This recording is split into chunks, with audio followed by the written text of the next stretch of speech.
मैं भारत को भारतीयता की मान्यता के आधार पर फिर से खड़ा करना चाहता हूं, उस काम में लगा हूं।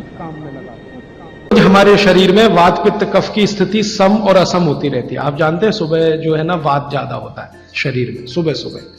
दोपहर को पित्त ज्यादा होता है, शाम को कफ ज्यादा होता है। तो ये पूरे 24 घंटे में ऊपर नीचे होता रहता है। तो 24 घंटे में जो वात पित्त कफ ऊपर नीचे होता रहता है, तो सब्जियों में उसी के हिसाब से औषधियां डाली जाती है। जैसे दोपहर की सब्जी बने, दोपहर की, तो मेरी दादी को मैंने देखा था कि दोपहर की सब्जी बनाएगी तो अजवाइन जरूर डालेगी उसमें, और वही सब्जी रात को बनाती थी तो अजवाइन नहीं डालती थी। तो एक दिन मैंने दादी से पूछा कि यही सब्जी दोपहर को मैंने खाई तो इसमें अजवाइन थी, शाम को खाई तो नहीं, क्यों? तो उसने उत्तर तो नहीं दिया। तो उसने कहा मेरी मां ने ऐसा सिखाया। बस बात खत्म हो गई। अब उस समय मैं भी मान लिया कि ठीक है, उसकी मां ने सिखाया। अब जब मैंने काम शुरू किया ये चिकित्सा पर, तब मेरे समझ में आया कि अजवाइन जो है पित्तनाशक है। घी के बाद, देशी गाय के घी के बाद जो सबसे ज्यादा पित्तनाशक दूसरी कोई चीज है तो वो अजवाइन है। और दोपहर को पित्त भड़कता है, आप जानते हैं, और वो स्वाभाविक है क्योंकि खाना खाने के लिए पित्त भड़कना ही चाहिए। तो उस समय अजवाइन डाली जाती है सब्जी में, क्योंकि दोपहर को ही शरीर को अजवाइन की जरूरत होती है पित्त को सम पे लाने के लिए। तो भारत में ज्यादातर माताएं बहनें ये बात जानती हैं कि दोपहर की सब्जी में अजवाइन चाहिए। दोपहर का दही है ना, दही का मट्ठा, उसमें भी अजवाइन का बघार लगता है। दोपहर की जितनी भी चीजें हैं ज्यादातर अजवाइन ग्रस्त होती है या अजवाइन से बनती हैं, क्योंकि पित्त को सम पे रखना है। मैं अब इसको बदलना चाहता हूं और मैं ये समझना चाहता हूं और समझाना चाहता हूं कि स्त्रियां जो कर रही हैं वो किसी डॉक्टर से कम नहीं है। बस अंतर इतना है कि डॉक्टर को आप फीस देकर उससे एडवाइस ले रहे हैं। हमारी दादी नानी फोकट में वही एडवाइस दे रही है, धनिया खाओ, जीरा खाओ और ये अजवाइन खाओ, आपके पेट की गैस खत्म हो जाएगी।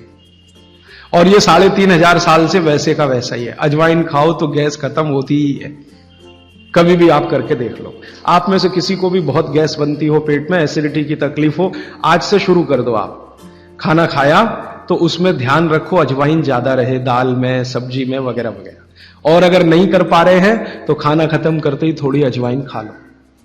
अजवाइन ज्यादा तकलीफ ना कर दे, उसका बैलेंस है काले नमक के साथ। तो थोड़ा अजवाइन और काला नमक मिला के हर खाने के बाद खा के देख लो। 3 दिन में ना आपकी गैस बंद हो तो आप जो कहो मैं हारने को तैयार। ये गारंटी मैं नहीं दे रहा हूं, ये गारंटी अजवाइन दे रही है, मेरी गारंटी नहीं है, अजवाइन की गारंटी है। तो वो कहते हैं भागवत जी कि पित्त को सम रखने के लिए हमारे रसोई में घी के बाद जो दूसरी चीज है वो है अजवाइन। अब तीसरी चीज पे आते हैं। पित्त को सम रखने के लिए अजवाइन के बाद जो तीसरी चीज अपने रसोई में है वो है जीरा। जीरा 2 तरह का है, एक सफेद और एक काला, है ना। काला जीरा सफेद से भी अच्छा है।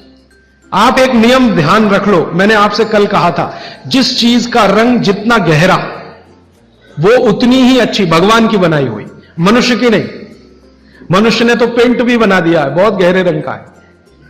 भगवान की बनाई हुई हर चीज में ये नियम आप देखना कि भगवान की प्रकृति की बनाई जो चीज जितने गहरे रंग की है उसकी क्वालिटी उतनी ही अच्छी है। तो जीरा 2 है, एक सफेद और एक काला। काला जीरा सबसे अच्छा, पित्त को खत्म करने के लिए, सम रखने के लिए। तो आपके रसोई में एक हो गया घी देशी गाय का, पित्त को खत्म करने। दूसरा हो गया अजवाइन। तीसरा हो गया जीरा। और एक चीज हींग। हींग तो आप सब समझते हैं ना, हींग। हींग भी भगवान की बनाई हुई है, आदमी ने नहीं बनाई। हींग के पहाड़ होते हैं, जैसे पत्थर के पहाड़ होते हैं ना, वैसे हींग के पहाड़ होते हैं। हींग वहीं से आती है। तो हींग है, जीरा है, अजवाइन है और देशी गाय का घी। अब इसके नीचे आता है धनिया। धनिया 2 तरह का है, एक सूखा और एक हरा। जब तक हरा उपलब्ध है आप खाइए, जब नहीं है तो सूखा खाइए। दोनों की क्वालिटी एक ही है। सूखे धनिये में कोई कमी नहीं आती। आपके मन में यह प्रश्न है ना, हरे पत्ते का धनिया में कुछ ज्यादा होगा, सूखे में कम, बिल्कुल नहीं है, दोनों में बराबर है। सूखने के बाद भी उसके गुणधर्म में कोई कमी नहीं।